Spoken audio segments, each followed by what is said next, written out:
ဒီနေ့တော့အိမ်ချန်ထဲမှာစိတ်ထားတဲ့ပဲပြင်းစီတွေခူးပြီးတော့ပဲပြင်းစီတခွားသီးဟင်းချက်စားမှာပဲဖြစ်ပါတယ်ဗျ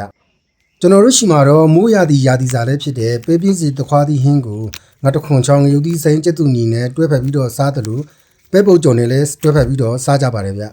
ဒီနေ့မှာတော့ကျွန်တော်ကပဲပြင်းစီတခွားသီးဟင်းကိုငါတခွန်ကိုငရုတ်သီးစိမ်းနဲ့ကျက်သူညီနဲ့ကြုံမယ်ပြီးရင်ပစုံအာစုကိုဂျူးဖူးနဲ့ကြုံပါမယ်ဗျပြီးရင်ကိုယ်တိုင်တိုးထဲသွားပြီးတော့ထူထားတဲ့မြစ်ပြုတ်ကိုတုပ်စားပါမယ်ဗျကျွန်တော်လည်းအတူတူအဆုံးထိလိုက်ကြည့်ပေးပါအောင်နော်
ပဲပြင်းစီတခွားသီးဟင်းနဲ့ထည့်ချက်ဖို့အတွက်ကျက်သွန်နီခန်းချင်သီးကျက်သွန်ဖြူ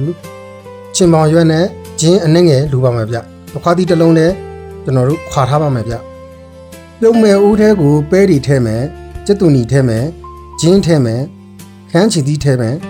စားအချူငုတ်လူတလောထည့်မယ်ပြီးရင်ရီထည့်ပြီးတော့တည်ထားလိုက်ရုံပါပဲဗျပဲတွေနူးလာရင်တော့တခွားသီးကိုထည့်မယ်ရီထည့်ပြီးတော့တခွားသီးနူးလာတဲ့အထိဆက်တည်ထားပါမယ်ဗျအားလုံးနူးသွားရင်တော့ကျွန်တော်တို့ကျက်သွန်ဖြူထောင်းပြီးတော့ထည့်မယ်ချင်မောင်ရွက်အနှင်းငယ်ထည့်မယ်ပြီးရင်ကျွန်တော်တို့ပြင်ဆန်းရွက်ထည့်ရှင်လည်းထည့်လို့ရပါတယ်ဗျကျွန်တော်ဒီအဆင့်ကိုမရိုက်လိုက်ရလို့ပြောပြတာပါဗျငါတခွန်ချောင်းရုပ်သီးစိမ်းကျက်သူနီကြော်ဖို့အတွက်ငါတခွန်ချောင်းကိုပပလေးညှက်ထားပါမယ်ဗျငါတခွန်ချောင်းအငံလေးထွက်သွားအောင်လို့ရေနဲ့တစ်ထပ်နှစ်ထပ်စီးထားလိုက်ပါမယ်ဗျကျက်သူနီကိုလည်းပပလေးလီးထားပါမယ်ဗျဒီရုပ်သီးစိမ်းကိုလည်းထောင်းထားပါမယ်ဗျဘယ်ဦးထဲစီထည့်ပြီးတော့စီပူလာရင်ညှက်ထားတဲ့ငါတခွန်ချောင်းလေးကျွတ်နေအောင်ကြော်ပြီးပါမယ်ဗျ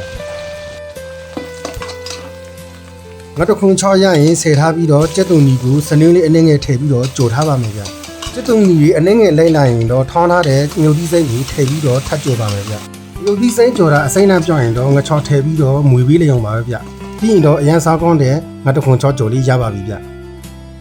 လူဖူးကိုပစုံအာစုနဲ့ကြော်ဖို့အတွက်ပစုံအာစုပြီးကိုရေနွေးနဲ့အနှဲငယ်စိန်ထားပါမယ်ဗျလူဖူးကိုလည်းပပလေးလီးထားပါမယ်ဗျငုတ်သီးအကြမ်းဖက်နဲ့ကြော်လို့ရပါတယ်ဗျကျွန်တော်ကတော့ငါချောက်မှာငုတ်သီးပါနေပြီးတိုင်းမလို့ဒီတိုင်းကြော်ပါမယ်ဗျ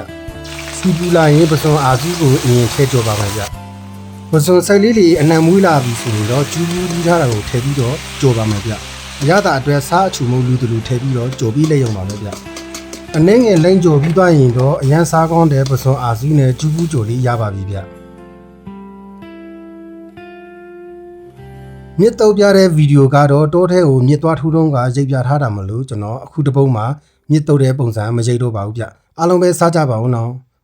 TikTok YouTube Facebook သုံးခုလုံးမှာတင်နေပြီမလို့ကျွန်တော်ကိုအားပေးကြပါအောင်ဗျကျွန်တော်ကိုအားပေးကြတဲ့တယောက်ချင်းစီတိုင်းကိုကျေးဇူးတင်ပါတယ်ဗျနောက်ဗီဒီယိုမှာပြန်ဆောင်ပါဦးမယ်